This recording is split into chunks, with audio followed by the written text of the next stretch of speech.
नमस्कार, मैं प्राध्यापक डॉक्टर सचिन चोले द्वितीय वर्षीय छात्रों का मैं मेरे ऑनलाइन क्लास में स्वागत करता हूँ।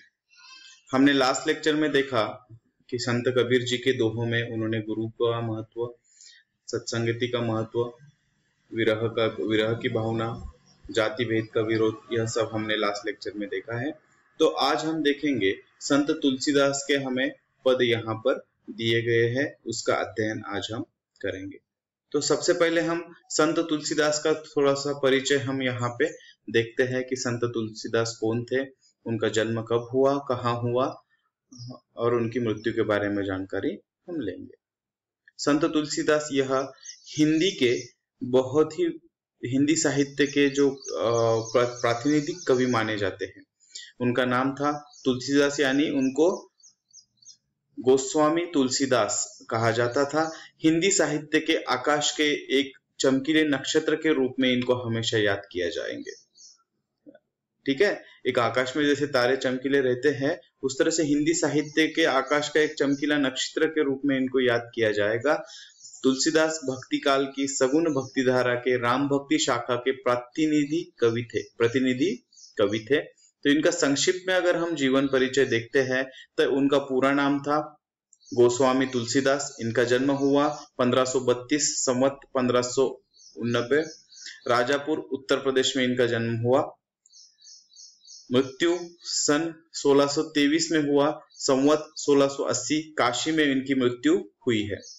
उनके पिता का नाम था आत्माराव दुबे, माता हुलसी नाम था उनका, पत्नी रत्नावली नाम था। कार्य क्षेत्र इन्होंने कवि तथा समाज सुधारक रूप में इन्होंने कार्य किया है। कर्मभूमि बनारस, जिसे हम अभी वाराणसी कहते हैं। गुरु आचार्य रामानंद इनके गुरु थे। धर्म हिंदू धर्म के वह प्रचारक थे। भक्ति काल में इन्होंने कार्य किया है। विधा कविता दोहा चौपाई इन्होंने इसकी रचनाएं की है। विषय सगुण भक्ति में पर इनका कार्य है। भाषा संस्कृत, अवधी और हिंदी में किए हैं। इनकी अगर हम प्रमुख रचनाएं देखते हैं तो रामचरितमानस सबसे जो प्रचलित इनका रचनाएं हैं। दोहावली, कवितावली, गीतावली, विनय पत्रिका, हनुमान चालीसा आदि का लेखन उन्होंने किया है। इनका जन्म के बारे में हमने देखा कि तुलसीदास का जन्म तिथि के बारे में अनेक विद्वानों में मतभेद है।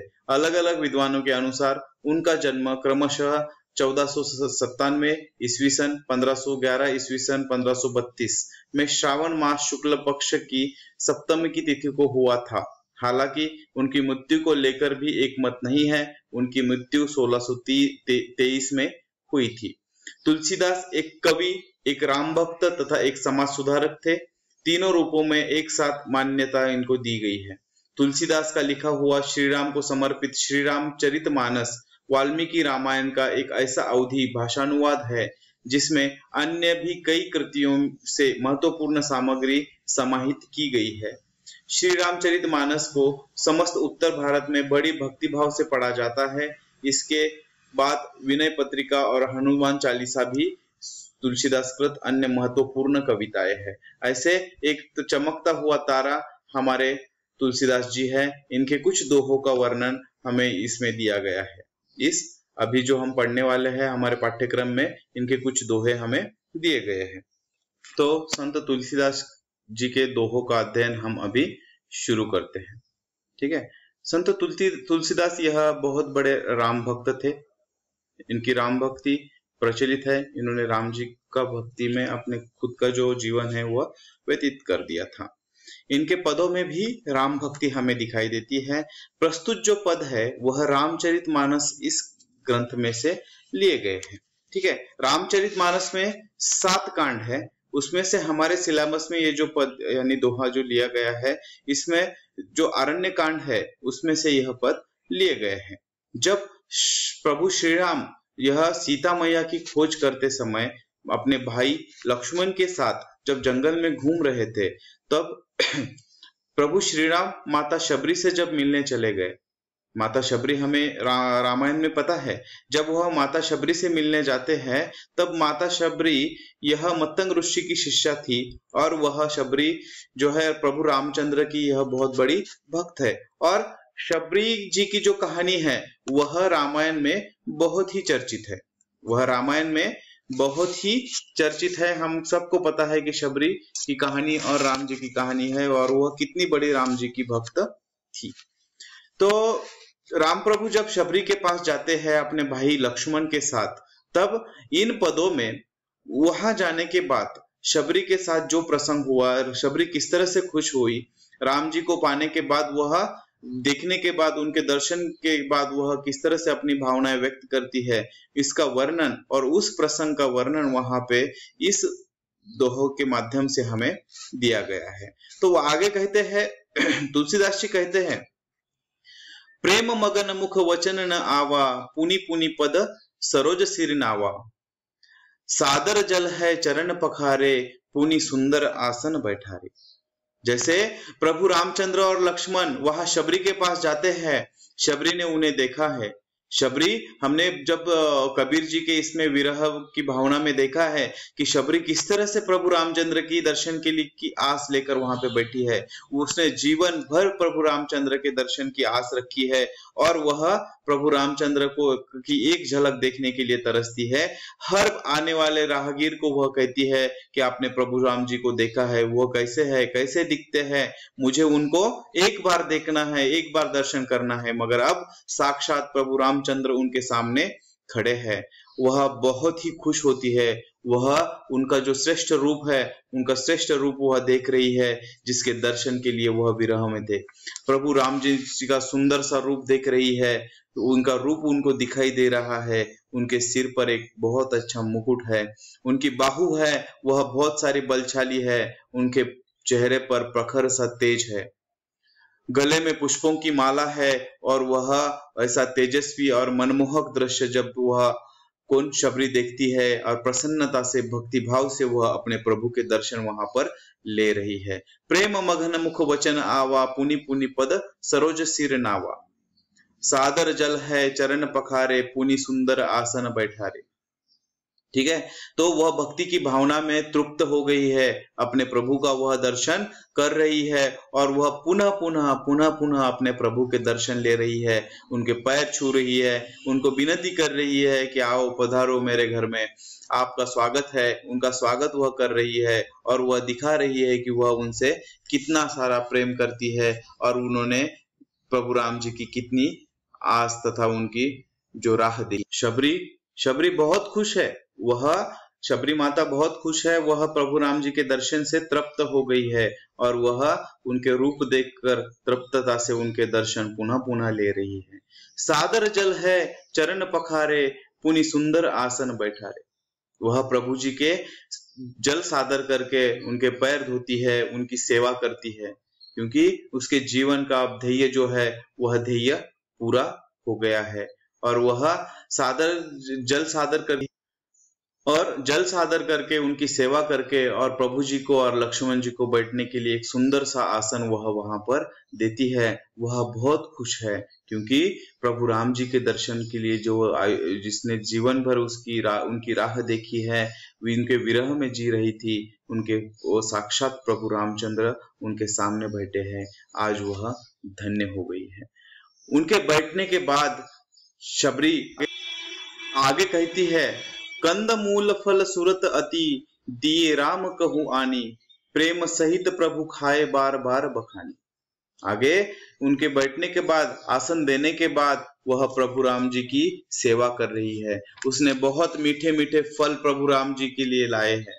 वह बैठने के बाद शबरी उनको कंदमूल फल सुरस देती है, अत्यंत स्वादिष्ट रस वाले फल वह प्रभु राम जी को देती है।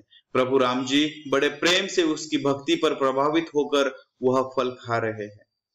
उनकी कहानी हमें पता है कि वह कोई बेर उस प्रभु राम जी को खराब न जाए, इसलिए वह खुद चक्कर झूठा बेर प्रभु राम जी को देती है।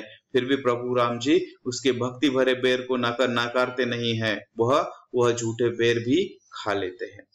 वो कहानी हमें प्रचलित है। वह इतनी सेवा करती है, उनको फल देती है और प्रभु राम जी वह फल खा रहे हैं और बार बार शबरी उन्हें कहती है, विनीत भाव से, बड़ी भक्ति भाव से वह कह रही है, और प्रभु और खाइए। उसको बड़ा अच्छा लग रहा है और उसको, शबरी को बहुत ही आनंद हो रहा है।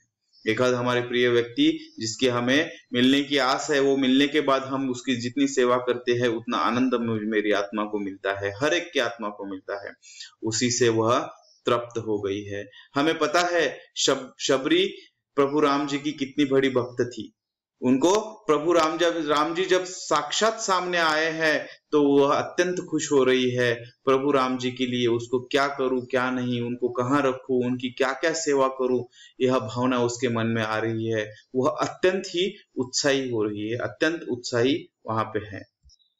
उसके बाद उसके मन में एक शंका आती है और वह अत्यंत भावित भाव से वह प्रभु राम जी से कह रही है, अधम ते अधम अधम अति नारी, तीन महामय मतिमंद अधारी, कह रघुपति सुनु भमिनी बाता, मानऊ एक भगति करनाता।